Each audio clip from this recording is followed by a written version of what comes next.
Vijayabhaskar Reddy was of course CM. Same. So Janardhan Reddy గారు వాళ్ళు ఇందిరాగాంధీకి చాలా దగ్గర తిప్పారు అక్కడ. తర్వాత వెంకయ్యనాయుడు ఉదయగిరి కంటెస్ట్ చేశాడు బీజేపీగా. సో వాజ్పేయి వచ్చాడు అక్కడికి అడ్రస్ చేయడానికి. అదే టైంలో ఇందిరాగాంధీ కూడా వచ్చింది ఉదయగిరి. మన వెంకయ్యనాయుడు గారి కాన్స్టిట్యున్సీ అది. బట్ గొప్పతనం ఏంటంటే రెండు పార్టీలు వాళ్ళ జనం సమీకరించారు, ప్లేస్ ఒకటే, ఇద్దరు అడ్రస్ చేయాలి అక్కడ. సో వాజ్పేయి గారి దగ్గరికి వెళ్ళి, సార్ ఇందిరాగాంధీ గారు వస్తున్నారు, మరి ఆవిడ ఇది, మరి మీరు కూడా ఇప్పుడు వచ్చారు అని అంటే, పాప ఆయన ఏమి తడుకోకుండా, ఏం పర్వాలేదు, don't get worried, let her complete her speech, let her go away, then my people will come, then I will address them, you don't have to worry అన్నాడు ఆయన.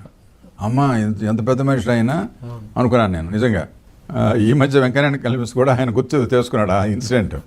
అది ఎందుకంటే నేను చాలా దగ్గర ఇది చెప్తున్నాను, అంటే అంత హుందాగా ఉండేవాళ్ళు రాజకీయ నాయకులు.